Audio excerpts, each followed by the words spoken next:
est-ce que certains d'entre vous ont déjà soit organisé, soit assisté à une action de sensibilisation autour de la transition écologique?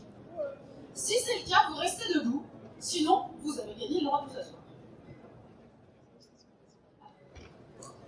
Parmi ceux qui ont déjà donc participé ou organisé des actions de sensibilisation, de formation sur la transition, connectez-vous un instant à votre degré de satisfaction par rapport à ce que ça a provoqué chez les participants. Est-ce que vous étiez sincèrement content de la mise en action que ça a provoqué, du niveau émotionnel dans lequel les gens sortaient de ces différents ateliers ou de ces différentes actions, et est-ce que ça a vraiment transformé la feuille de route de votre organisation? Est-ce que vous aviez un sentiment de satisfaction, et dans ces cas-là vous restez debout, ou une sensation d'inachevé ou de ça appelle quelque chose d'autre?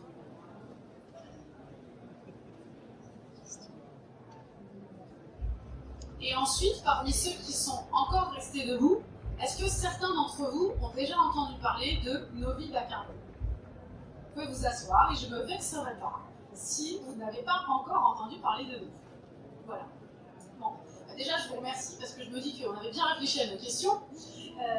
En fait, comprendre, être sensibilisé, c'est une chose, mais ce qui compte, et on a peu de temps pour ça, c'est de passer à l'action.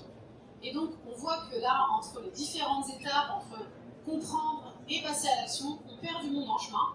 Et c'est pour ça qu'on a aujourd'hui des invités qui viennent témoigner de ce qu'ils ont fait avec nous. Nous, c'est qui? Nous, on est l'association Novi bas carbone. On est une association qui est basée à Tours et qui a pour mission, en fait, le passage à l'action dans le cadre de la crise systémique qui est la nôtre. Voilà. Et donc, on fait un certain nombre d'ateliers. Inventons nos métiers bas carbone, inventons nos vies bas carbone, inventons nos ateliers, nos collectivités bas carbone, etc. Donc, je vais passer d'abord la parole. Alors, on a une personne qui malheureusement n'a pas pu venir à la dernière minute. Ah si! Ah, ouf! Ah bah voilà, ça c'est les aléas du direct. Bien joué, les aléas. Ça c'est génial. J'avais trouvé une fausse excuse. La vraie présence, c'est toujours mieux. Voilà. Alors,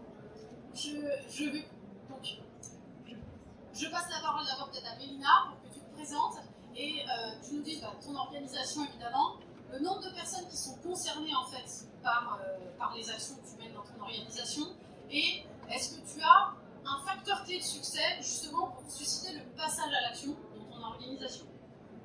Voilà, et après on laissera la parole à Valérie et à Nadège qui a le temps comme ça d'arriver sur scène. On peut s'en rasseoir, oui, parce que sinon on va rester debout toute l'après-midi. Bien, sinon. Ouais, je veux bien. Alors, bonjour à toutes et à tous. Moi, je m'appelle Mélina Lompré. Je travaille à la direction du développement durable dans le groupe WIG. Donc, le groupe WIG, c'est un groupe très diversifié et très vaste de 200 000 personnes dans 6 métiers qui n'ont pas grand-chose à voir les uns avec les autres, qui vont de Bouygues Construction à Bouygues Télécom, en passant par TF1 et Colas et Equance et Bouygues Télécom. Et donc moi, mon rôle, c'est de coordonner le développement durable au sens large, notamment l'engagement des collaborateurs. Et à ce titre-là, moi, je déploie la fresque du climat beaucoup, et de plus en plus, inventons nos vies bas carbone, qui est son pendant pour passer à l'action, justement.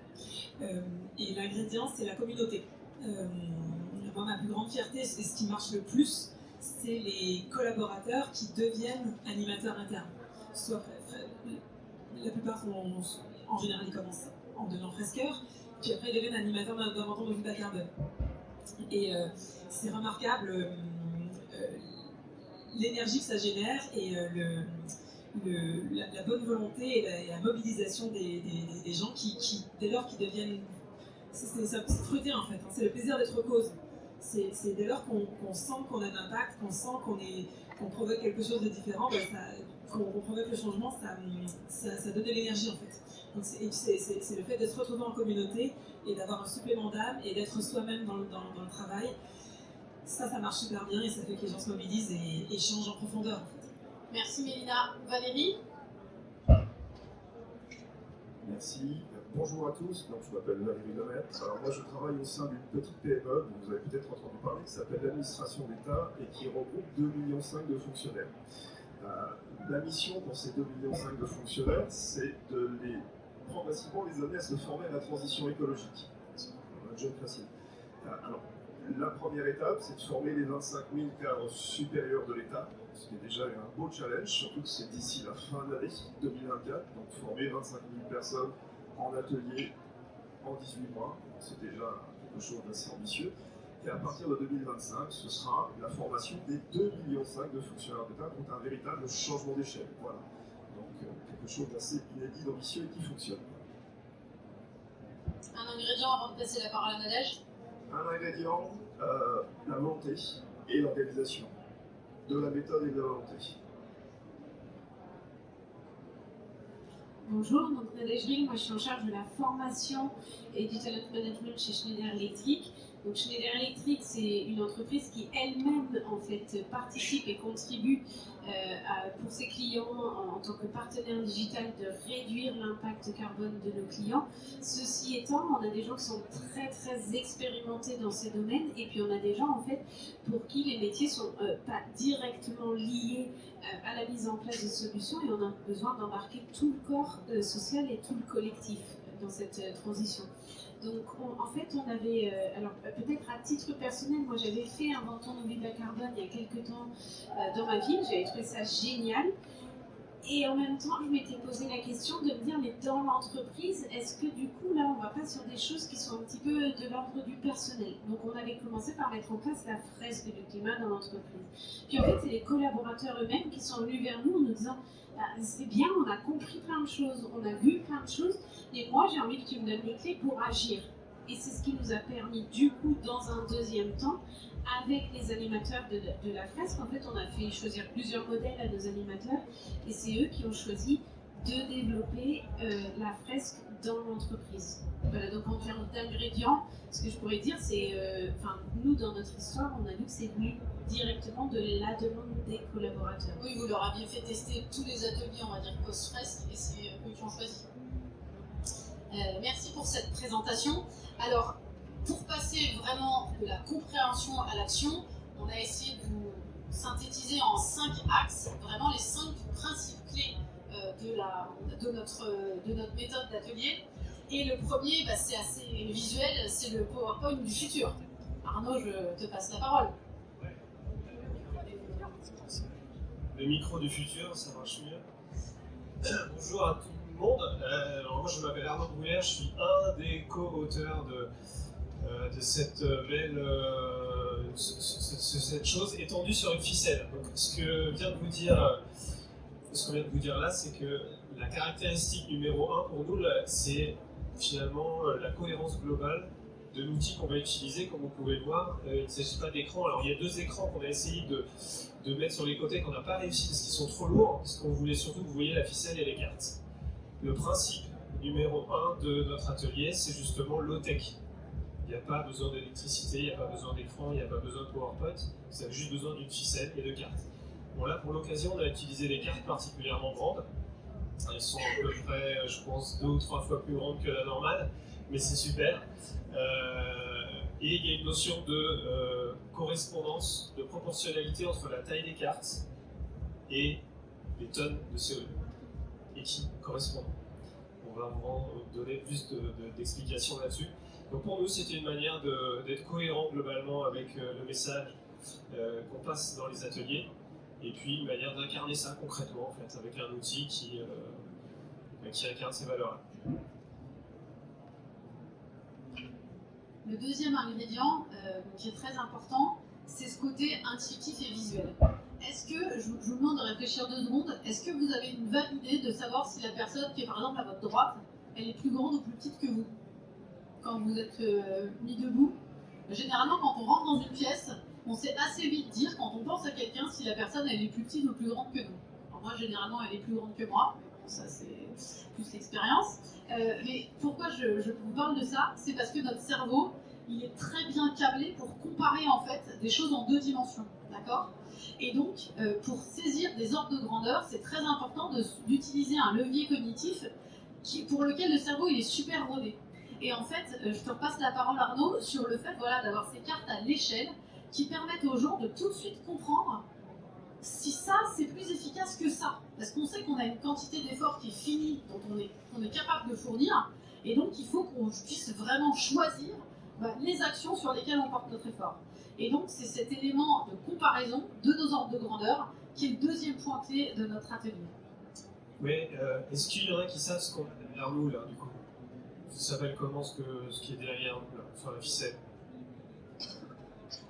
Il y a Quelqu'un quelque chose qui de pourrait fou lever à la gagner. main pour dire ce que c'est répondre, il y a des derrière trucs moi? à gagner. C'est l'émission carbone d'un Français moyen, presque. C'est l'empreinte carbone d'un Français moyen, donc c'est-à-dire les émissions territoriales plus ce que l'on importe. Et ça fait à peu près 10 tonnes de CO2 équivalent. Nous, on a fait l'expérience plusieurs fois. On présente ces informations-là sur un paperboard, sur un slide, par exemple, de PowerPoint, et on le présente comme ça. Ça n'a pas du tout le même impact. Le fait de le présenter de manière physique, avec des choses qui sont à l'échelle, c'est la même information, mais les gens en ressortent pas du tout transformés de la même manière. On n'a pas fini de comprendre pourquoi, mais il semblerait qu'il y ait quelque chose de l'ordre du rapport à la matière, au physique. Donc ça, alors normalement l'échelle c'est 1 tonne égale 10 cm. Donc les 10 tonnes d'empreinte carbone d'un Français moyen, ça fait 1 mètre. Là vous voyez que ça fait un peu plus puisqu'on a agrandi un peu l'échelle. Et puis ça, c'est la cible à atteindre moins de 2 tonnes par humain. D'ici quand, vous savez ça? D'ici 2050, exact. Donc voilà, c'est un certain nombre de choses qu'on sait plus ou moins. Bon, il y a quand même beaucoup de gens qui le découvrent pendant l'atelier et tout ça. Et le fait de le présenter de manière visuelle comme ça, eh bien, ça déclenche une prise de conscience assez forte. Et puis une fois qu'on a dit ça, on n'a pas tout dit. On a dit en gros d'où on part et vers où il faut aller dans les 26 ans restants. Mais on reste un peu sec. On est très habitué, je ne sais pas si vous êtes comme moi, mais à manipuler des euros par exemple. On a une capacité, on s'est habitué à savoir donner de la valeur économique aux choses. On sait qu'une baguette de pain ça vaut à peu près 1 euro, on sait qu'un smartphone ça vaut quelques centaines d'euros, qu'une voiture ça vaut quelques milliers d'euros, qu'une maison ça vaut quelques centaines de milliers d'euros, voire un peu plus. Est-ce que vous savez traduire tout ça en tonnes de CO2? Difficile, hein? Mais c'est un petit peu ça le challenge qu'on se lance dans un atelier, alors que ce soit Inventons nos vies bas carbone ou nos métiers bas carbone, c'est d'apprendre à s'approprier les ordres de grandeur, que ça devienne automatique. Parce que s'il y a bien un des leviers d'action qui est fondamental, c'est d'apprendre des choses comme ça, qui sont devenues très habituelles pour l'économie, la partie financière des choses, mais beaucoup moins pour leur traduction en termes d'impact environnemental. Alors je vais vous donner quelques exemples très rapidement, je vais peut-être avoir besoin d'aide d'ailleurs. On va l'afficher celle-là. Par exemple, chauffer un logement mal isolé. Donc là, on rentre dans des exemples très concrets. Chauffer un logement mal isolé, classe E, avec du fuel ou du gaz, ça fait 2 tonnes de CO2 pour 40 mètres carrés habitables, ce qui est la moyenne en France. Donc un Français moyen, 40 mètres carrés, juste chauffer son logement, s'il est mal isolé, chauffé avec une énergie fossile, ça dépasse la cible qu'on doit atteindre en 2050. Donc juste ça, ça passe pas. La bonne nouvelle, c'est que si ce même logement, il est classe A, donc très bien isolé, chauffé avec du bois ou une pompe à chaleur électrique, et ça fait 10 fois moins, 0,2 tonnes. Et alors comme tout est à l'échelle, regardez bien, si je pose ça sur la cible, hop, on voit que ça nous laisse de la place pour faire autre chose que de chauffer son logement. D'accord? Et bon, et des exemples comme ça, on en a plein. Là, j'en ai une autre sur, par exemple, faire 10 000 km en voiture. Je pense que celle-là, c'est la plus grande qu'on a dans le jeu. 10 000 km par an dans une grosse voiture qu'on garde 10 ans, ça fait 3 tonnes. Sur ces 3 tonnes, il y a 1 tonne qui est juste dédiée à l'amortissement de la fabrication de ce véhicule.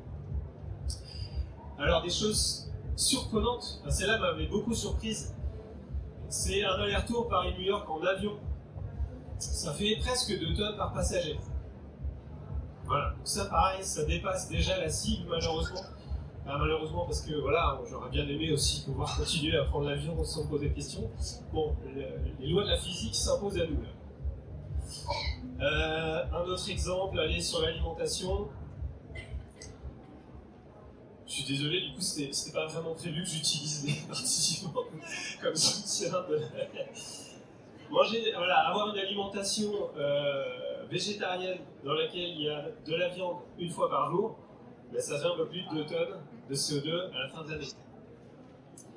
Et puis, on a plein d'autres cartes, je vous en montre une autre, qui est l'autre extrémité de l'éventail, c'est régime végétalien, local, de saison, bio++. Qui connaît le label bio++ dans cette salle? Personne? C'est bien, il n'existe pas. Et si vous voulez en savoir plus là-dessus, parce qu'on a bien creusé le sujet, il faut faire un atelier avant ton Novi bas carbone, qui dure environ 3 heures et qui vous permet de rentrer beaucoup plus dans les détails. Merci beaucoup pour avoir supporté cette animation-là. Je vais poser ça sur le côté, merci beaucoup. Voilà, donc c'était une manière de rendre concrète une grosse caractéristique de notre atelier. Vous avez compris l'aspect visuel et concret. Voilà. Et Mélina, je vais te passer la parole parce que l'avantage de ce dispositif, c'est qu'il est tout terrain et il est très accessible en fait. Le fait qu'il n'y ait aucun support média, ça favorise la discussion, ça favorise le travail en sous-groupe. J'y reviendrai parce que pour passer à l'action, il faut être ensemble, il faut en parler, il faut parler des choses qui sont difficiles à faire. Parce que si toute cette transition elle était si simple, eh ben, on s'y serait déjà tous mis et on ne serait pas là dans ce magnifique salon pendant 3 jours. Donc, ce qui est intéressant, et je voudrais que tu nous parles de ça, c'est le fait que ça t'a permis d'aller sur des chantiers concrètement. Il y a des clients qui le organisent dans des séminaires, dans des parcs, etc., organisés par leurs propres collaborateurs que l'on a formés au préalable. Parce qu'une ficelle et des cartes, bah, c'est assez tout-terrain comme dispositif. Je te passe la parole à ce sujet. C'est exactement ça, c'est tout terrain. Nous, on l'a fait en CODIR, mais on l'a aussi fait sur chantier avec des compagnons qui ont peu de temps. Et ça marche aussi bien dans un cas comme dans l'autre. C'est un atelier qui est accordéon aussi. On peut le faire en 15 minutes, en 30 minutes, en 1 heure, en 1 heure et demie, en 2 heures, en 3 heures. Et ça marche dans tous les cas. Moi, je l'ai fait dans des webinaires chez Bouygues Télécom pour 200 personnes en format conférence de 45 minutes. On l'a fait en 1 heure et demie avec Arnaud ici présent pour les 60 ans des compagnons du Mine Orange, donc qui est l'ordre un ordre de compagnons, donc chez Bouygues Construction. Donc les compagnons chez nous, on les appelle pas les ouvriers, c'est des compagnons qui travaillent sur le chantier. Et on l'a même fait, on a formé des compagnons à l'animation de l'atelier, et c'est eux qui ont restitué l'atelier auprès de leurs 400 collègues lors de leur grand événement annuel en juin dernier. Et ça a tellement plu, il y a tout le gratin de Bouygues qui est venu, ça a eu des échos au plus haut niveau, et ça s'est transformé là, on va faire ça en septembre, en un atelier itinérant sous la forme d'un container qui va se déplacer de chantier en chantier dans une dizaine de villes de France là au mois de septembre. Voilà. Et donc nous c'est très utile et parce qu'on a besoin de créer une culture commune en fait, de créer le réflexe carbone chez tout le monde. Et cet atelier-là, c'est celui qui est le plus tout terrain. Merci beaucoup. D'ailleurs, tu viens de parler du troisième, enfin tu viens d'introduire très facilement pour moi, merci, notre troisième principe clé, qui est le fait que le climat, bah, c'est une des limites planétaires. C'est loin d'être la seule. Alors c'est sûr que le carbone, ça se compte plus facilement que d'autres choses, mais on a vraiment à cœur la dimension systémique du problème, mais aussi des solutions sur lesquelles il faut travailler. Et donc Arnaud, je te laisse nous expliquer pourquoi on a le nom qui est le plus mal choisi. Ah ouais, on porte mal notre nom en fait. Avant tout, Novi bas carbone, évidemment, on se dit bah, c'est bien, on va peut-être apprendre des trucs sur le carbone. Et en fait, alors je pense qu'on va le garder encore quelques années, notre nom, mais peut-être qu'il évoluera à terme. Ce qui est sûr, c'est que depuis le début, depuis la conception, notamment à la tête de Gildas Véret, il y avait ce souci de ne pas véhiculer de messages qui seraient contradictoires avec les autres limites planétaires. Je laisserai ensuite Valérie Lemaître en parler, parce que c'est vraiment l'esprit de la formation des cadres supérieurs, mais j'insiste juste sur le fait que c'est à la base, dans la conception de l'outil, pour ceux qui veulent creuser, vous verrez, il y a un guide méthodologique en libre accès sur le site de Novi bas carbone qui fait 100 pages, une centaine de pages, et dans lequel vous allez trouver des éléments sur tous les aspects des 9 limites planétaires, biodiversité, ressources, etc. Et en fait, l'esprit qui est derrière tout ça, c'est l'esprit de la permaculture. Alors je ne sais pas s'il y en a Qui, ici, pense bien connaître la permaculture? Juste à main levée. Ouais, toi, tu as fait un CCP, tu as fait un certain nombre de choses. Voilà. La permaculture, c'est pas une technique de jardinage, c'est vraiment une méthode de conception. Une méthode de conception de société qui respecte justement les limites planétaires, pour le dire de manière très très courte. Et en fait, c'est ça qui est inhérent à cet outil. Donc voilà, je laisse ensuite reparler ceux qui ont contribué à rendre ça encore plus concret du coup dans le contenu, dans le déroulé, etc. Valérie, je me disais que ça peut être intéressant que tu partages avec le public ici, justement, pourquoi est-ce que malgré notre nom, on se retrouve à former à vos côtés les cadres supérieurs de l'État par rapport à ce besoin d'approche systémique justement, et pourquoi est-ce que c'est si important d'avoir cette approche systémique dans la démarche de la formation à la transition écologique? Effectivement, c'est un point important. En termes de formation, en termes d'engagement en matière de développement durable, de transition écologique, de biodiversité, on a fait pas mal de choses depuis très longtemps. Il y a eu le Grenelle de l'environnement, il y a eu une stratégie nationale de développement durable, une deuxième, une stratégie nationale bas carbone, et en fait on a le sentiment d'avancer, de progresser, et en fait on est là aujourd'hui et on se rend compte que les limites planétaires, elles sont là, que la molécule de carbone on ne va pas négocier avec, ou alors ça va être très difficile. Et que donc il manque quelque chose. Et on est parti du principe que ce qui manquait, c'était qu'on était trop dans une approche en silo, chacun dans sa spécialité, chacun dans son couloir de nage, qui correspond à son école de formation. Tout ça était très cloisonné, et qu'en fait, il fallait décloisonner tout ça et avoir une approche, alors c'est des gros mots, une approche systémique. Et pour ça, il fallait renverser la pédagogie et avoir une pédagogie qui parle effectivement du carbone. On en parle dans les différents ateliers qu'on peut avoir, bien sûr. On parle de biodiversité, on parle de ressources, et on parle de planète, et on parle de choses qui nous touchent, après, des budgets, le carbone, notre façon de vivre. Et c'était cette approche un petit peu globale, et pas seulement technique, pas centrée sur la comptabilité carbone, qui devait permettre en fait de faire ce qui n'avait pas été fait avant, c'est-à-dire une prise de conscience collective, et une prise de conscience de la nécessité de changer nos façons, alors se changer individuellement certes, mais c'est pas mon propos en termes d'administration d'État, mais surtout changer notre façon de travailler, de concevoir et d'animer les politiques publiques que l'on porte sur le territoire. Merci Valérie. Donc on a parlé du côté low-tech, on a parlé du côté intuitif, accessible et visuel, on a parlé de la dimension systémique, et maintenant dans le cadre de nos interventions en organisation, parce que c'est vraiment là qu'on intervient très souvent, il y a un point qui est essentiel, c'est d'allier en fait l'action individuelle et l'action collective. D'accord ? On connecte dans nos ateliers chacun et chacune des participants à leur puissance d'agir. Parce qu'on en vient à comprendre, c'est une chose, agir, c'est autre chose. Et on est très souvent surpris par le faible pouvoir que les gens pensent avoir. Et nous, on forme en ce moment des préfets, des directeurs d'administration centrale, on y revient. C'est hyper important de connecter les gens à leur capacité d'agir et à activer ça. Donc comment on s'y prend ? Dans Inventons nos métiers bas carbone, puisque quand on intervient dans une organisation, c'est Inventons nos métiers bas carbone, on va connecter évidemment l'individu à son empreinte personnelle. On va faire une deuxième chose, c'est la personnalisation en fait de certaines parties de notre déroulé à la réalité de l'entreprise pour laquelle on intervient. Parce que chaque entreprise, elle a sa trajectoire. Soit elle est en train de faire une phase d'idéation pour créer une feuille de route, soit elle est déjà faite, elle a sa science-based target et il faut que les équipes se l'approprient, soit on a fait un bilan carbone et il faut qu'on crée une feuille de route. Bref, on personnalise en fait tout le contenu de notre atelier en fonction de là où notre donneur d'ordre est et surtout où il souhaite emmener son équipe. Ça, c'est une première chose. Mais surtout, et ça, je pense que c'est vraiment une force de notre atelier, c'est ce que les gens nous remontent, c'est qu'on est ensemble.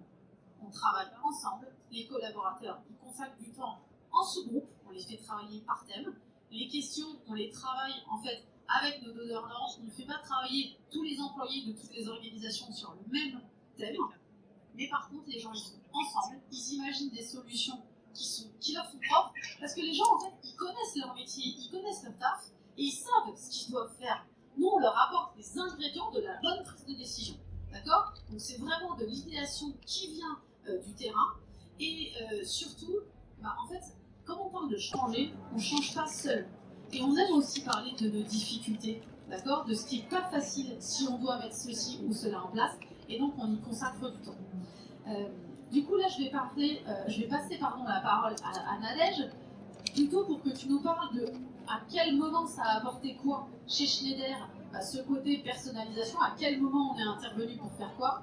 Et après, avec Arnaud et Valérie, on parlera de quel genre d'actions sortent de ces groupes de travail, quelle est la genèse qui a lieu, et qu'est-ce que ça peut donner comme exemple concret. On ne va pas vous faire un catalogue à la Prévert, même si d'ailleurs on recueille en fait toutes les actions qui sortent des groupes, et souvent les responsables RSE, etc. sont très friands de ce catalogue d'idées, qui va à des centaines d'idées quand ça concerne les cadres supérieurs de l'État. Voilà, mais je te passe d'abord la parole, Nadège. Merci. Pour rebondir sur ce que tu viens de dire et ce que j'avais dit un petit peu en introduction, pour nous, la question au démarrage, effectivement, quand on n'était que sur des aspects individuels, c'était de dire quel est le champ d'action de l'entreprise sur cet aspect individuel. Et est-ce que c'est le champ d'action d'aller uniquement sur l'aspect individuel? En fait, les collaborateurs nous ont répondu, en fait, puisque c'est eux qui nous l'ont demandé en nous disant, une fois qu'on a fait toutes les sensibilisations autres, en fait, maintenant, on a envie d'agir, mais on a besoin que vous nous aiguillez. Donc, c'est ce qu'on a trouvé, c'est la première réponse qu'on a trouvée dans l'atelier, de dire, ça va donner les clés, comme tu l'as montré et évoqué, ça va donner les clés aux collaborateurs en tant que citoyens, en tant qu'être humain, sur ce qu'on peut chacun faire et comment on peut passer à l'action. Et on voit déjà des choses très concrètes, tout simplement, de parler de la voiture. Nous, notre parking à vélo, il faut qu'on l'agrandisse, parce que, on rentre plus tous dans le parking à vélo. Donc, c'était une action directe, quelque chose de très concret qui est sorti de prise de conscience liée à ça. Et ce qui était important aussi pour nous, c'est qu'on puisse avoir en un seul moment, en un seul workshop, et qu'on ne multiplie pas le nombre de workshops pour parler aussi de ce que faisait l'entreprise, des objectifs de l'entreprise et de comment chacun, selon ses métiers, pouvait y contribuer. Et donc ça, on a énormément apprécié le fait de prendre du temps d'ingénierie, parce que nous, forcément, nos objectifs, on les connaît, et on ne voulait pas arriver juste à la fin avec c'est bon, on réalise les ordinateurs, on vous montre tout ça sur slide. On voulait garder une unicité et une homogénéité dans la forme, dans le format et dans la façon de l'animer, et garder les mêmes principes, le tech, garder les mêmes principes de fiches, etc. Donc en fait, de pouvoir lier dans un même moment les deux, en disant voilà la partie, ce qu'on peut chacun faire sur la partie perso, et voilà comment vous pouvez vous y retrouver dans l'entreprise aussi, et que chacun connaisse aussi les éléments qui sont liés de la même façon, les ordres de grandeur sur ce qu'on fait, nos objectifs dans l'entreprise, c'était important. Le fait d'avoir pu les réunir dans un même atelier, c'est ce qui lui donne pour nous sa puissance. Prendre la parole sur les actions, puis Arnaud, tu continues. Sur les actions, avant de revenir sur les actions, peut-être dire un mot qui est un point important. Dans le cahier des charges, on était extrêmement ambitieux, peut-être complètement déraisonnable ou pas réaliste. C'est-à-dire qu'on a voulu faire un programme de formation 25 000 cadres de l'État en présentiel, avec 3 ateliers, des conférences, débats, des visites de terrain. Je vous laisse faire là, et des ateliers en groupe d'une douzaine de personnes. Je vous laisse faire la division pour vous rendre compte de la logistique et de l'organisation que ça nécessite.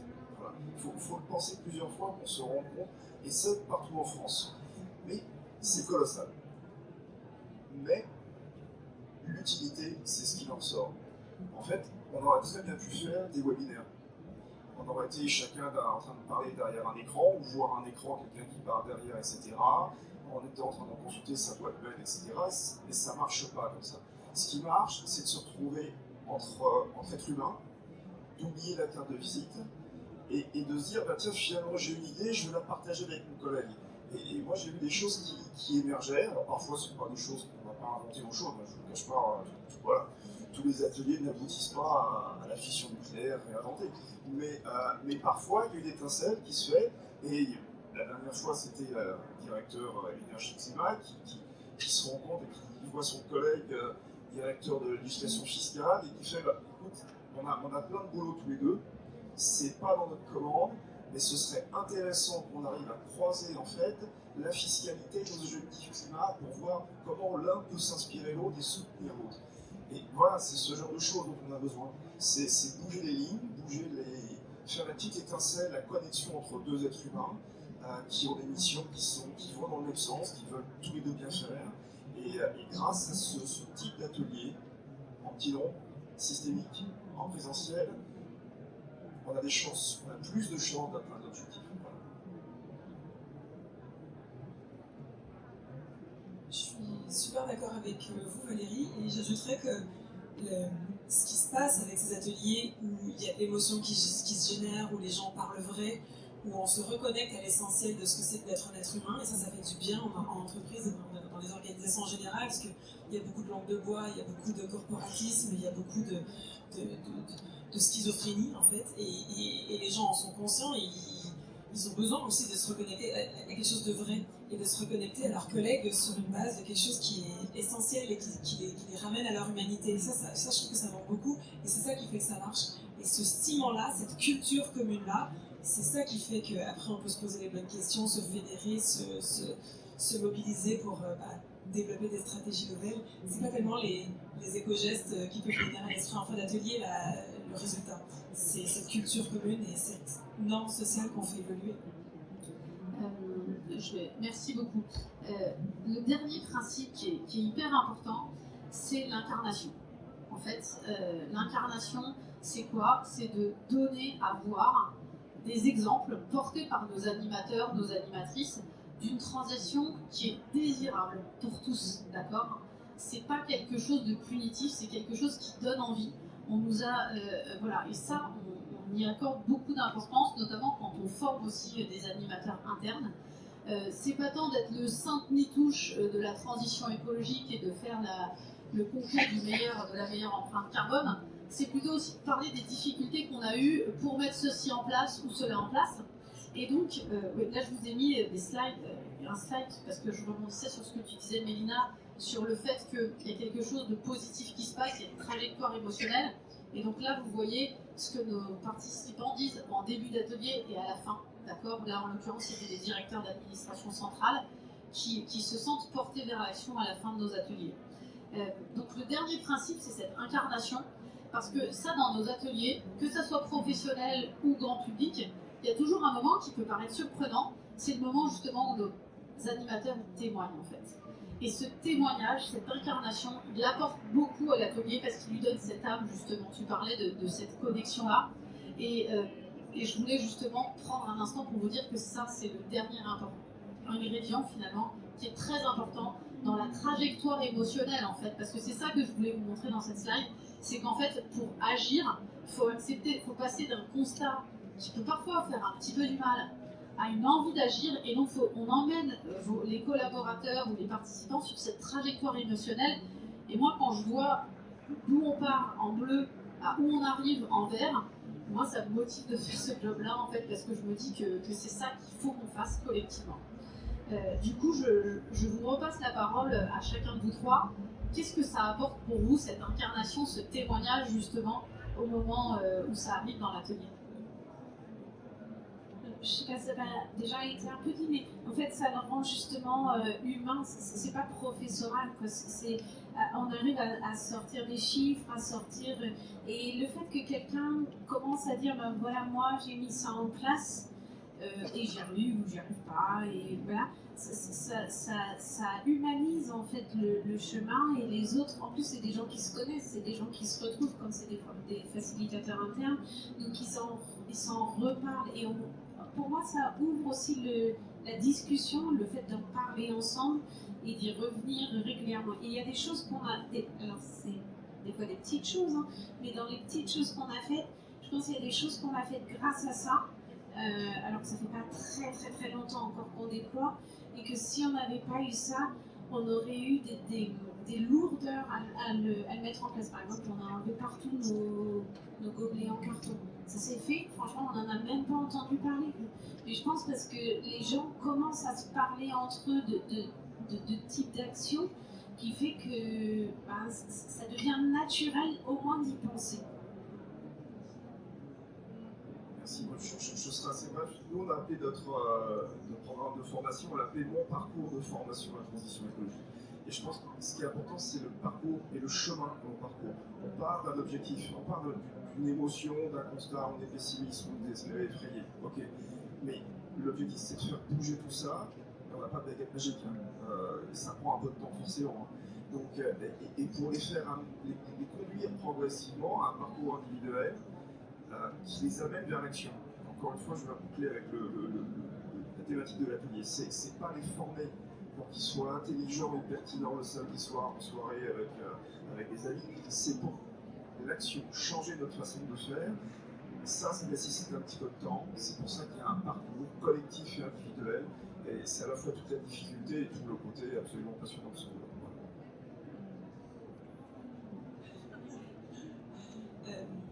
Je suis très d'accord avec ça. Moi, je dis souvent que finalement, dans toute cette aventure humaine que consiste la transition écologique, l'issue nous dépasse. Néanmoins, ce dont on peut être sûr, c'est qu'en prenant le taureau par les cornes et en s'engageant pleinement dans cette aventure humaine, on a à gagner de la dignité et des compagnons de route. Et ça, personne ne pourra nous l'enlever, en fait. C'est ce qu'on a de plus précieux à gagner dans un parcours d'engagement. Donc, indépendamment du résultat, quelque part, on a à y gagner. Et moi, je trouve que c'est ça le ressort que j'utilise beaucoup et qui me paraît fonctionner, bien fonctionner et de se reconnecter, encore une fois, d'être capable d'animer ces ateliers-là. C'est une opportunité incroyable de redevenir soi-même en entreprise. Quand on anime un atelier, on a le droit de faire de l'humour, on a le droit de parler de soi, on a le droit Alors, c'est très rare d'éviter de donner son opinion, parce que l'idée c'est de rester sur les faits scientifiques, mais on a le droit de parler de ses émotions en tout cas. Et ça, mais ça donne de l'énergie, c'est libérateur et c'est contagieux. C'est ça qui embarque les gens en fait. Tu veux ajouter des choses pour qu'on puisse passer aux questions-réponses? Je me dépêche, mais je ne peux pas m'empêcher quand même de rebondir parce que c'est le moment de l'atelier, du témoignage de l'animateur, il est tellement rare et en même temps tellement précieux. Vous venez d'en donner différentes argumentations, mais moi je fais un témoignage d'un retour de formation parce que quand on forme des animateurs, il n'est pas rare que les gens disent ah j'aime bien le déroulé il est super, mais le témoignage là je suis pas encore super à l'aise sur parler de ma vie privée. Et en fait, moi je leur dis systématiquement en formation, ce qu'on vous demande c'est pas de parler de votre vie privée, voilà, d'étaler votre vie privée ou de vous montrer en exemple, etc. Ce qu'on vous demande à ce moment-là, c'est quelque chose d'ultra précieux, c'est le moment où vous basculez du sachant à l'humain qui parle à un autre humain.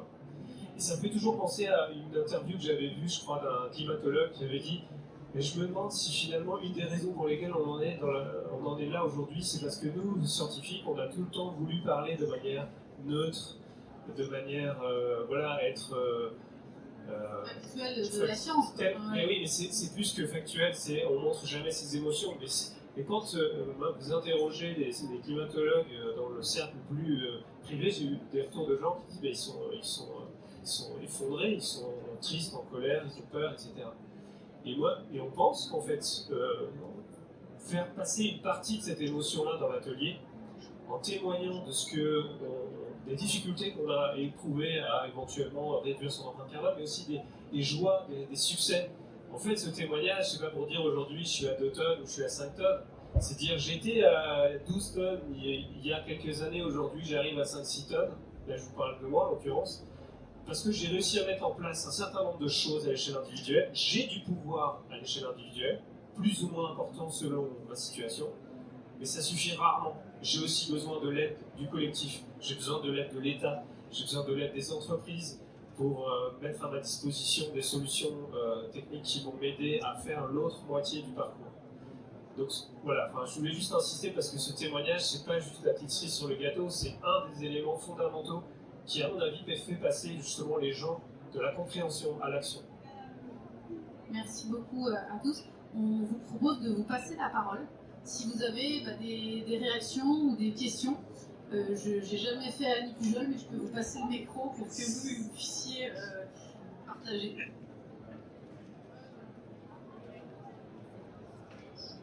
Si on regarde votre frise, si on regarde la frise, j'ai l'impression que même si on supprime complètement la viande et le poisson, on attend déjà plus d'1 tonne. Donc en gros, comment concrètement est-ce que vous pouvez donner un exemple concret de comment on peut atteindre 2 tonnes réalistiquement à partir de cette frise?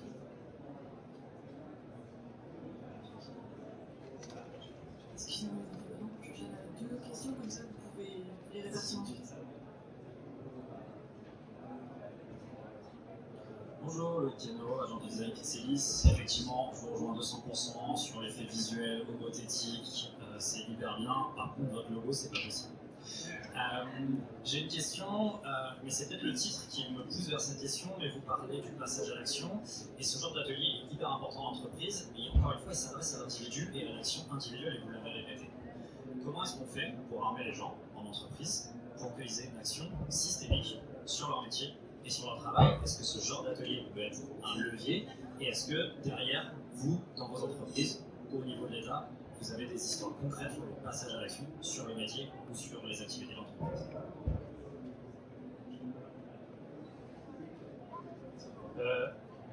3 questions. Alors, je vais faire Bonjour. Moi j'ai une question sur les formations. Est-ce que vous les avez rendues obligatoires à tous vos collaborateurs ou est-ce que c'est au choix et ceux qui veulent viennent? Et comment avez-vous agi si vous avez été confronté à des climato-sceptiques dans votre entreprise et dans vos organisations? Comment est-ce que vous avez fait face à ces personnes-là? Merci. Alors, du coup, je réponds à la première question, ça vous va. Donc, sur un exemple concret, vous me demandiez de comment on arrive à 2 tonnes. Alors, la première réponse, c'est qu'on n'a pas le choix. C'est-à-dire, pourquoi je dis ça? Parce que des fois, la réaction spontanée qu'on peut avoir, que certains participants ont, c'est « mais c'est impossible votre truc ». Et en fait, la vraie réponse, c'est je ne sais pas si c'est possible ou impossible, c'est nécessaire, ça c'est sûr. Ce qu'on expose là, ce sont des faits scientifiques avérés, des gens qui ont passé des dizaines d'années à calculer tout ça. Après, est-ce qu'on va y arriver? Je ne sais pas.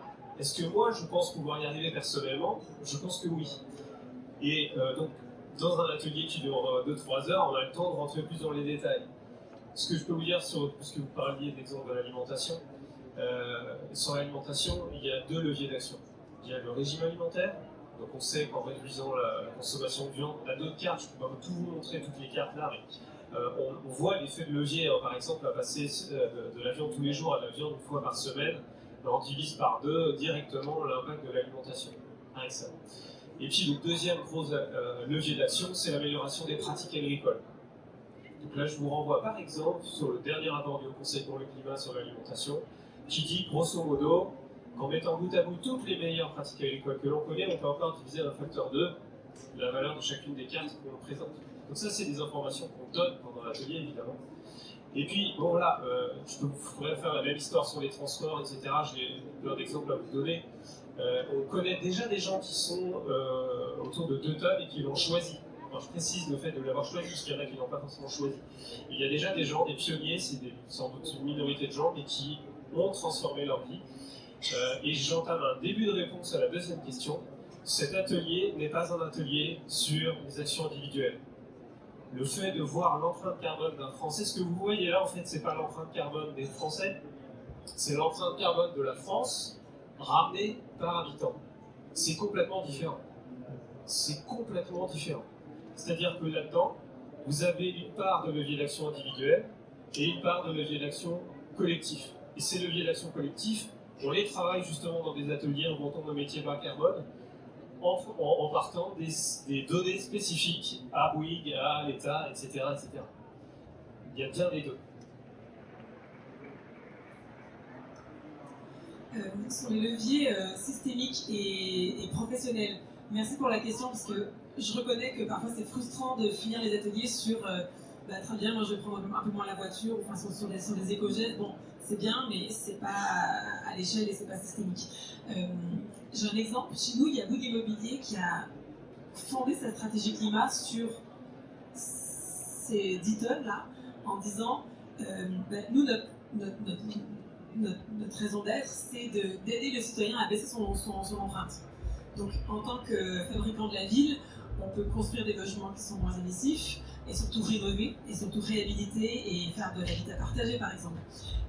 Donc, on peut construire la ville de telle sorte qu'on n'a plus besoin de la voiture, on peut mutualiser des mètres carrés, des cuisines collectives, des buanderies, des voitures électriques, des vélos, des biens et services divers et variés, des services mutualisés de la logistique. Donc finalement, par le biais de la rénovation, par le biais de transformer des bureaux en logements, refaire la ville sur la ville pour éviter l'étalement urbain, etc., le citoyen ne peut pas y arriver tout seul aux 2 tonnes. Il a besoin de leviers systémiques. Il y a besoin d'une politique industrielle, il y a besoin d'une politique agricole différente, il y a besoin d'une politique d'aménagement du territoire. Si on amène ça et qu'on va voir nos clients aménageurs et qu'on leur dit voilà, l'objectif c'est d'aider le citoyen à faire diviser par 5, réfléchissons autour de ça, là ça devient systémique et business en fait. Pour répondre à votre première question, est-ce que les formations sont obligatoires? Oui, elles sont obligatoires. 28 heures de formation en présentiel obligatoire. Virgule, mais on est obligé d'être compréhensif parfois. Voilà. Comment gérer les climato-sceptiques? Alors, on n'a pas beaucoup de climato-sceptiques. Moi, pas vraiment significatif. Par contre, sur 25 000 personnes, vous imaginez bien qu'il y aura quelques grincheux qui vont pas bu leur café le matin, qu'on a obligé de venir, qu'il y a un autre jour.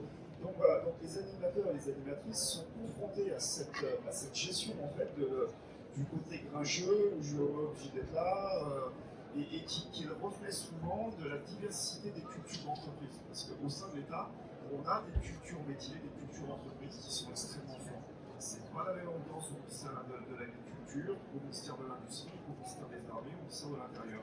Et même quand on la police et la gendarmerie. Et bien les animateurs doivent s'adapter à ça, et ils s'adaptent à ça, ils gèrent cette difficulté en restant engagés. Je dis bien engagés, pas militants, engagés, ils s'impliquent dedans, ils sont factuels, professionnels, et ils savent faire un pas de côté quand il y a un grincheux, un pas de droite, un pas à gauche, accueillir, c'est un peu comme du judo, pour rebondir, jouer sur le groupe, et en fait c'est du professionnalisme. Voilà. Et apparaître comme étant engagé, porteur d'un message, scientifique, sans apparaître, comme parfois ça peut arriver, comme un militant écologiste qui vient vous bouleverser, vous mettre voilà. Et ça passe pas. Ça, il faut, voilà. Et ça, c'est toute la difficulté de s'adapter, et c'est pas le cas. Et il faut, sur toutes les centaines d'ateliers qu'on peut organiser avec notamment Movida Carbone, on les note sur 5 et on arrive en moyenne à 4,7 de taux de satisfaction. Voilà. Donc c'est les pouyennes de grincheux et de grincheuses qui sont inévitables et qui arrivent et qu'on essaie de gérer. Nous, on ne l'a pas rendu obligatoire, donc c'est notre stratégie, mais en fait, on voit qu'il y a un bouche à oreille énorme qui se fait en interne et que les facilitateurs aussi, au-delà de faciliter au moment de l'atelier, ils engagent. C'est aussi des ateliers qui se font en équipe, donc en team building, et on voit que ça fait un effet, il y a un cercle virtueux et que le nombre est vraiment croissant. Mais voilà, on a fait le choix, nous, on ne peut pas le faire de façon obligatoire, en tout cas pour le moment. On arrive.